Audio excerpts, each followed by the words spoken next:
Bonsoir les amis, bien le bonsoir, ici il est 22 heures, donc c'est pour ça que je vous souhaite une bonne soirée. Vous en avez peut-être marre de ma petite intro, bien le bonsoir, mais je suis désolé, j'adore faire ça. Alors, aujourd'hui je vais vous parler de XRP tout simplement parce que je vous ai fait une vidéo sur Link, je vous ai dit que Link était un de mes chouchous, et là on arrive sur mon plus grand chouchou qui est XRP. Voilà, c'est dommage que je vous fasse la vidéo, celle-là par contre elle arrive un peu tard. On a créé la chaîne il y a très peu de temps, donc on essaye d'enchaîner au plus vite pour avant que les trains commencent, démarrent. XRP, alors XRP c'est pas du tout trop tard, hein, mais j'aurais aimé vous faire la vidéo comme Link en fait avant cette poussée-là, parce qu'elle était complètement prévisible. Donc bon, vous pouvez forcément ne pas me croire. Je vais d'abord enlever Ishimoku. Et c'est tout à fait normal si vous ne me croyez pas. Mais c'est pour ça que je vous ai fait la vidéo de Link. Voilà, parce que Link, il n'y a rien qui s'est passé encore. Et j'attends la même chose que sur XRP. Donc ne me croyez pas sur XRP, mais jetez un œil sur Link. Que vous dire sur XRP? Je la suis depuis très longtemps, depuis ici, voilà, depuis elle devait disparaître. Comme d'habitude, hein, tout doit disparaître. Que le crash ultime, la fin des temps, la fin du monde, voilà. Et grâce à cette fin du monde, j'ai pu en acheter à 20 centimes du XRP, mais je vais vous en parler. Donc, j'ai entouré cette zone-là parce que c'est ce que j'appelle un endormissement hyper qualitatif. C'est ce que je vous parle sur Link, de l'endormissement hyper qualitatif de Link en hebdo. Là, c'est du mensuel, donc voilà. Mais voilà ce que ça fait de bien dormir, hein. C'est comme l'être humain, boum, on est en pleine forme et on délivre une très bonne performance. Euh, que vous dire d'autre? J'ai tracé cette diagonale-là parce que là, on a une très grosse zone de résistance. C'est une convergence de trois résistances, c'est-à-dire le petit rectangle noir que j'ai mis, qui est une résistance chartiste simple. Cette diagonale qui a le mérite d'exister, elle passe par ce poids-là, elle passe par ce poids-là, pardon, donc ça veut dire qu'elle existe. Qui vient tout pile croiser cette résistance-là, donc on a une double résistance, et je vais vous faire apparaître Ishimoku. On a le bas du nuage Ishimoku, comme par hasard aussi dans cette zone-là. Donc là, on est sur ce que j'appelle une zone dure. Hein, voilà. Il ne faut pas s'étonner si on prend une claque à cet endroit-là, voilà, qui dégoûte un peu tout le monde. Il faut vraiment l'expliquer parce qu'on parle de... Bon, je verrai plus tard. J'ai beaucoup de choses à vous dire sur XRP. Ça risque d'être long. Accrochez-vous. Euh, Quand je parle de claque, c'est-à-dire que je vais utiliser des chiffres parce que on peut perdre voilà, encore une fois, des 40% à court terme, hein. Donc c'est pour ça que les cryptos, comme je vous dis, ça dégoûte absolument tout le monde. Parce que la personne qui achète à 1 dollar du XRP et qui voit son portefeuille chuter de 40%, bah, panique, je revends. 30-40%, panique, je revends. Alors que c'est une zone parfaite d'achat. Voilà, je vais essayer de mettre souvent les pourcentages pour bien que vous puissiez comprendre le dégoût que les gens peuvent ressentir et les erreurs que les gens peuvent faire à cause justement de cette volatilité sur les crypto-monnaies. Quoi vous dire d'autre sur le mensuel? Je vous parlerai en hebdo plutôt de ça. Je crois que ah oui, oui, je vous ai fait apparaître le nuage Ishimoku, voilà, pour vous montrer pourquoi je fais du chart combiné à du Ishimoku. Parce que là, on le voit pas. Là, on voit pas pourquoi on a fait ce genre de mouvement. Je fais apparaître Ishimoku et regarde. Il faut savoir que ça s'appelle un nuage, ce qui est en vert. Le haut du nuage, quand on est en bas, la résistance la plus forte, c'est le haut du nuage. Et quand on est au... Non, c'est toujours comme ça. C'est toujours comme ça. C'est toujours le haut du nuage la plus forte résistance. Et le bas du nuage, c'est une résistance aussi, qu'on va voir parfaitement. Mais elle est moins forte que le haut du nuage. Qu'est-ce que je peux vous dire? Voilà pourquoi je vous montre Ishimoku. J'en parlais ici, quand on était dans le nuage, en dessous du nuage. Je ne sais pas si c'est à mon associé ou si c'est à un ami proche. Je sais plus à qui je dis les choses. Je lui disais, écoute, XRP, je le vois bien, moi, attendre pour se réveiller à partir de juin 2023. Pourquoi jouer à 2023? Parce que le nuage disparaît en fait totalement. Et c'est comme si on enlève un plafond au-dessus de notre tête et qu'on peut sauter plus haut, quoi. Voilà, tout simplement. Alors, c'est pour ça aussi qu'on peut jamais savoir quand ça se passe. Et c'est pas non plus une science exacte. C'est-à-dire que bah, on a rien fait en juin 2023, mais boum, juillet 2023, comme par hasard, c'est là où le plafond disparaît. Enfin, il a disparu un mois avant, et boum, on délivre une belle performance. Mine de rien, il a fait x2, il a méché jusqu'à un peu plus de x2, je crois, mais il a au moins atteint les x2. Donc, même si maintenant il est moins, on a fait un très beau, une très belle envolée x2. Donc voilà, ce n'est pas une science exacte. C'est-à-dire, j'ai déjà vu le Bitcoin dans la même configuration. Et j'avais dit la même chose à un ami. Je lui avais dit, écoute, je me dis, pourquoi pas, le Bitcoin va peut-être patienter, que ça disparaisse. Et là, il va. Et en fait, une ou deux séances avant, c'est-à-dire comme si là, on était sur XRP, donc en avril, bah boum, il a commencé à monter dans le nuage. Alors que s'il avait attendu juste un ou deux mois, ou c'était peut-être en hebdo, mais peu importe la time frame, il a attendu une ou deux séances de plus, il aurait pu délivrer sa performance sans avoir une résistance en fait à percer. Voilà, donc c'est pour ça que je vous dis, là, ça s'est parfaitement passé, mais c'est pas non plus une science exacte. Mais en tout cas, je voulais vous montrer la pertinence d'Ishimoku, et c'est pour ça que je le combine avec le chartisme. Voilà, j'adore ça. Je sais même pas si ça se fait, si voilà, bref, mais en tout cas, moi je le fais et ça marche vraiment très très bien. Qu'est-ce que je peux vous dire d'autre? Je pense que sur le mensuel, ça suffit. On va aller voir ce qui se passe en hebdo. Et je vais aussi vous parler justement de fondamental. Parce que voilà, pareil, j'en ai marre d'entendre des choses, enfin j'en ai pas marre, mais j'essaye d'expliquer aux gens qu'ils arrivent toujours, que si jamais ils écoutent les fondamentaux, c'est-à-dire les news qui se passent, c'est toujours trop tard. C'est toujours trop tard. C'est-à-dire que, je vais tout de suite vous parler du fondamental. Là, on va me dire, XRP a fait x2 ici. Voilà, on va zoomer un peu. Bon, x2, hein, on va voir exactement s'il a pris 100%. Il est parti de là. Et il a fait une performance le jour même de ouais, 97%, 85%. Même si aujourd'hui on est à plus 60%, il est monté jusqu'à plus 90%. Bon, presque x2. Je me suis pas trop trompé. On va me dire ici, la semaine là, ou le jour, je vais même vous montrer en jour, en daily, hop, le jour là, tout le monde va me dire, et c'est normal, hein, et voilà, tout le monde va me dire, ah bah oui, on a fait x2 parce que XRP a gagné son procès. C'est vrai, je dis pas le contraire. Je dis juste que si à chaque fois on attend la news pour faire quelque chose, c'est trop tard. C'est toujours trop tard. C'est-à-dire que ce fois-de-là était complètement prévisible. Et pas parce que je savais que XRP allait gagner un procès ou je ne sais quoi. Il y a toujours une news qui alimente une hausse. C'est-à-dire que si ça n'avait pas été ça, croyez-moi que ça aurait été autre chose. XRP a sorti un truc de fou, boum, il a fait x2. Et c'est tout le temps comme ça. C'est-à-dire, c'est pareil pour le. Quand la SEC leur est tombée dessus, c'était ici, quand tout était fini sur XRP, que XRP devait disparaître.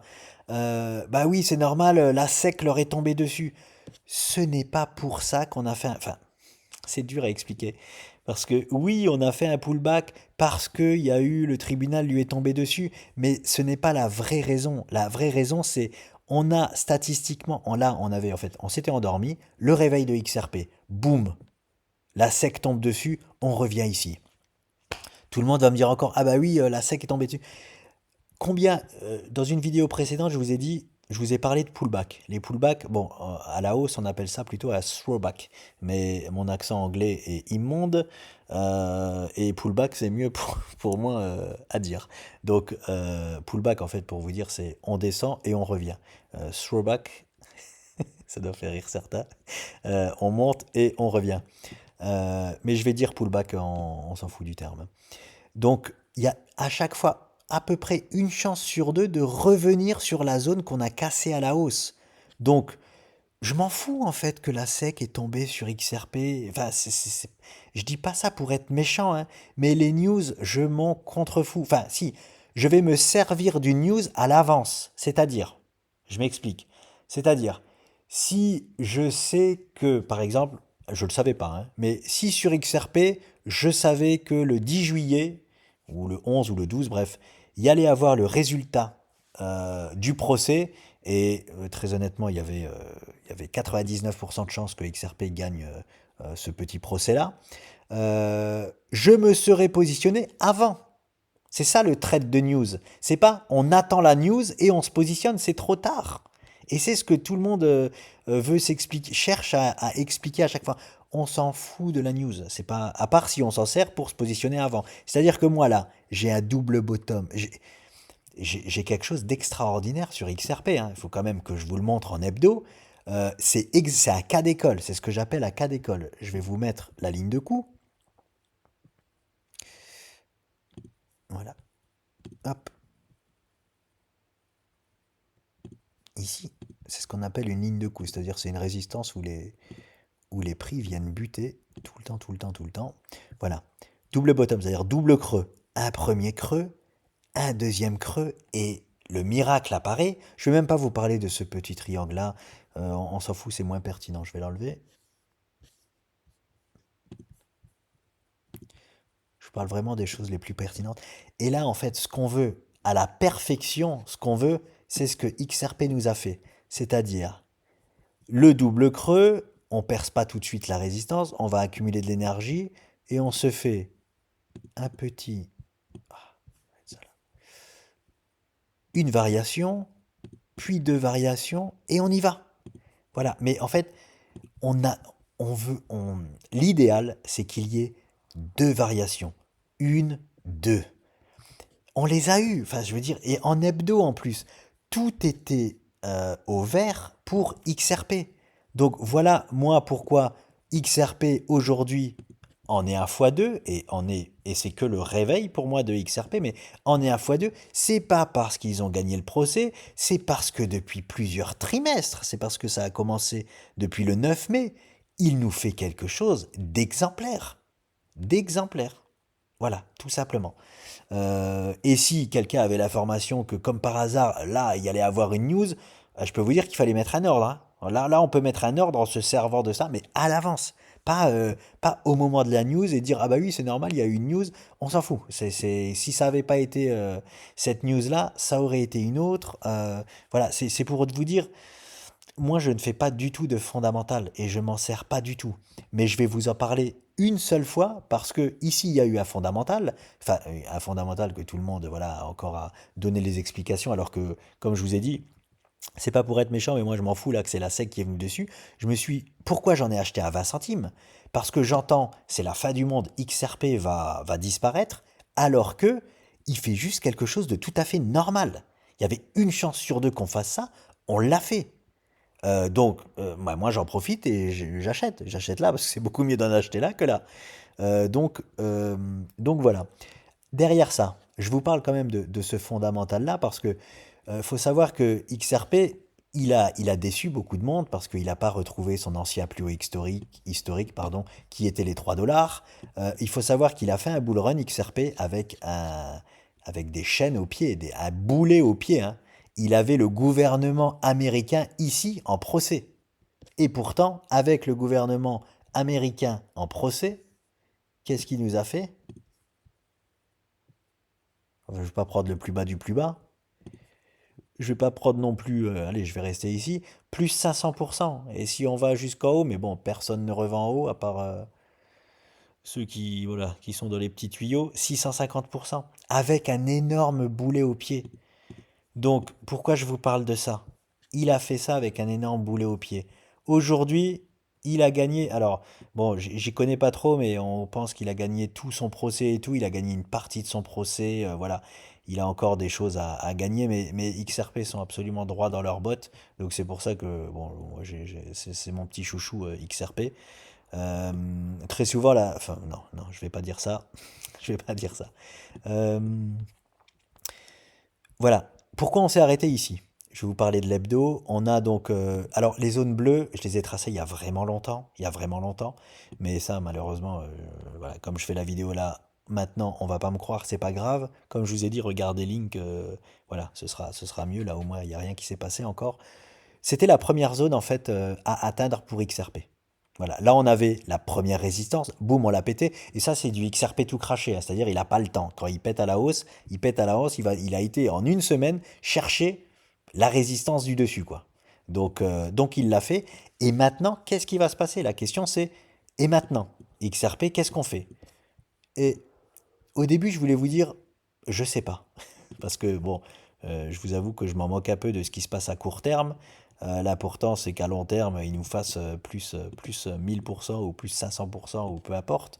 Mais j'ai quand même ma petite idée. Enfin, j'ai quand même quelque chose à dire sur XRP. C'est que je vous ai mis en rouge là, la zone qu'on a cassée à la hausse. Et je répète ce que je dis souvent, une chance sur deux de faire un pullback. C'est-à-dire que il est complètement possible, et en plus, encore une fois, ça dégoûterait tout le monde, qu'on fasse ça. Voilà, qu'on vienne, hop, se poser dessus. Avant de repartir consolider où, je sais pas, est-ce qu'on va consolider ici par exemple? Est-ce que je peux faire plus? Voilà. Est-ce qu'on va consolider juste ici au-dessus et sous cette grosse résistance mensuelle? Parce que ça, c'est une grosse résistance mensuelle. On peut très bien faire ce scénario-là. Ou on peut très bien faire... Je vais enlever, ça va être trop chargé.